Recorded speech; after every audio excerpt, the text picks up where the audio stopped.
September 30th is a date a lot of people have been telling me is a crucial date because of this.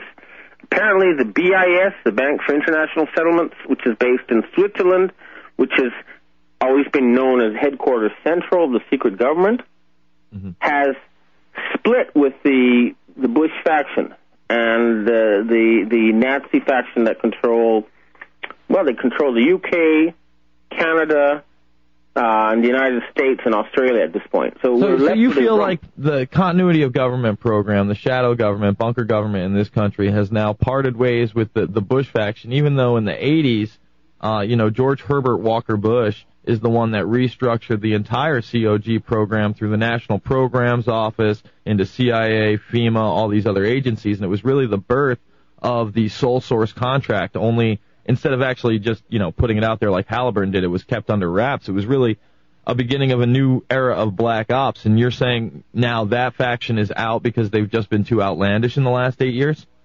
Well, what I'm saying is that there's a significant group within the United States, inside the intelligence establishment, that are opposed to these people. And they're very concerned. They've been telling me that they have either arrested or killed 20 Air Force generals in the past month. And they're worried about a similar purge at the Pentagon.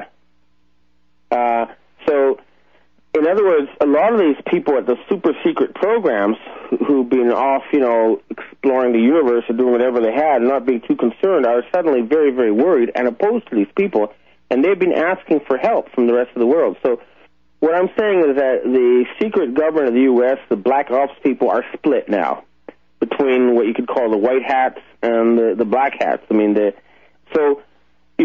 Enough of them are really, really worried about September 30th, and they really have had enough of these Nazis, and that's what they are. They discovered documents at the end of World War II, written by the Nazis, which said, "For us, the war never ended." And they've been plotting this, turning the U.S. into a fascist Nazi republic ever since. And as you know, Bush's grandfather was a major financer of the Nazis, and they brought over all the Nazis after World War II in an operation called Operation Paperclip.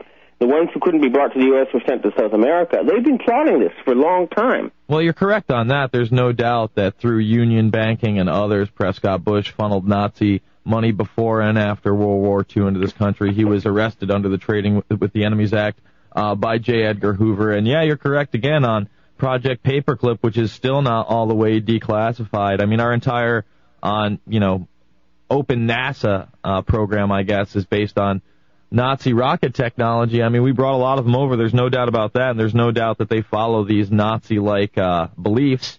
A lot of them come out of the School of Skull and Bones, where they literally eat off of Hitler's silverware. So, I don't really put anything past these guys. I just, obviously September 30th is not that far away. We're talking about a 2-month, not even a 2-month, a 1-month time frame here. Yeah. I mean, the good thing about having this date is that it's a clear measure. I mean, indicator. Like, it's not something vague, right?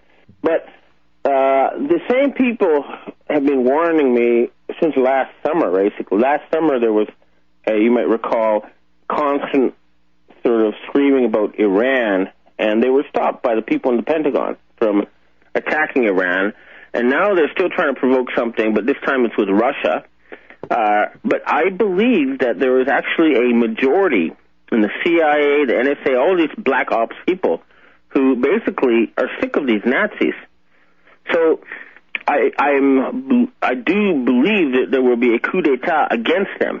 And that's the people who've been contacting me, who want to stop these people before they do their crazy stuff after September 30th. So do you believe, you don't even think there's going to be an election this year then? Well, it all depends.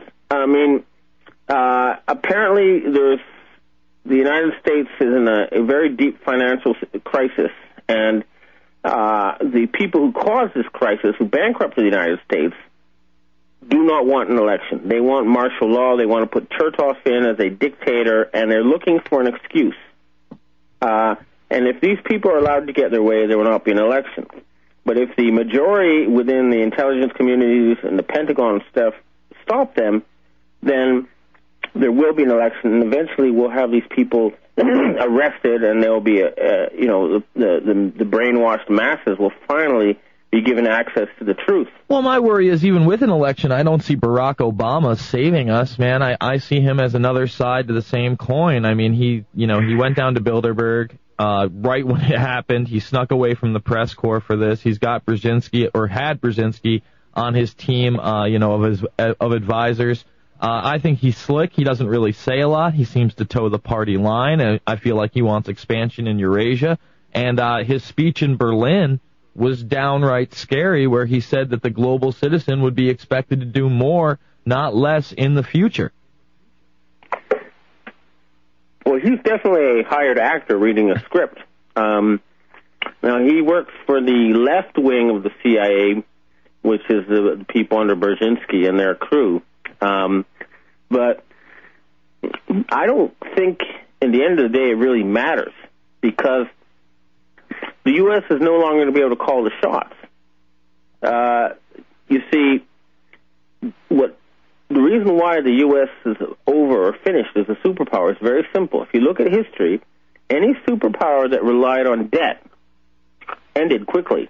The Spaniards, their empire was based on debt, and it collapsed. The Swedish empire was based on debt, and it collapsed. The United States has been asking the rest of the world to finance them for 40 years. Now, there was a long time when they believed the U.S. was a benevolent force.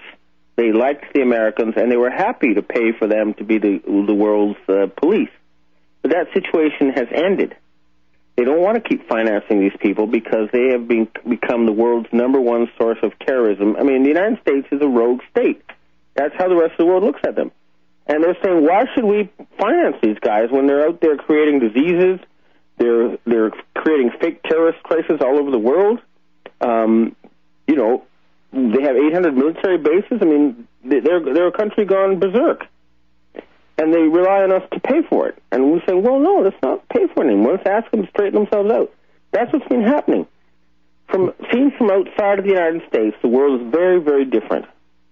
The only problem with that is, and I totally agree with you, that obviously the world no longer wants to finance that, is that we now live in an age which is very different than 50 years ago. I mean, our military power has really surpassed that of anything that has come before it. And like you said, we have private mercenary forces, and we also have a lot of technology at our disposal that other countries do not. Obviously, Russia is a nuclear power and would give us a run for our money, but I don't see much of Europe being able to give us a run for money. I'm not even sure that when it all comes down to it, someone like China could give us a run for our money. I mean, I'm pretty scared at what these people will do when their back is right up against that wall and there is no more funding and there is that threat that they might actually have to go to an international tribunal. Will they just pull out all the stops with their military power? Well, here's the point is this, is that unlike the case of the Nazis, nobody's going to be arrested for following orders. And they're not facing a death penalty or anything. They're just facing a loss of power. And what these people, their secret flaw is this, is that their organization, this sort of Luciferian group that is behind the neo-Nazis, who call themselves neocons, is that they have a very, very highly centralized system of authority. So at the end of the day, all you have to do is assassinate about 5 old men, maybe 50, to put an end to it. So nobody's going to fight their hired mercenaries. They're going to go straight for the eye.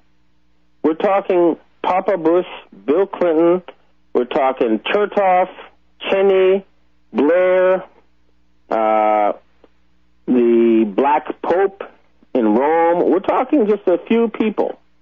So, at the end of the day, you just got to take down those men, and it's finished.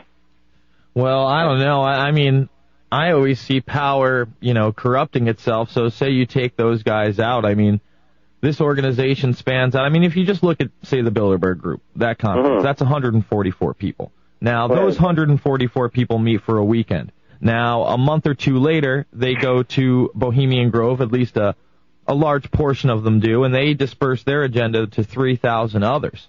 And of course this is compartmentalized, and, nobody knows the entire plan, but I see those other 3,000 people as clawing for power, and after, say, the top 50 or top 100 are no longer with us, they'll just gravitate towards that power as well. I'm not so sure that's the way that we'll be able to defeat this thing. Well, that's an interesting point, and I think that you have to understand, and here's where I want to get back to the Chinese system, right, where ideally, and I'm hoping this is how the Chinese system will continue evolving, but it'll evolve in this way. It'll be a little bit like, one of these contests they have to find the best singer or whatever. Mm-hmm. Anybody can try for it.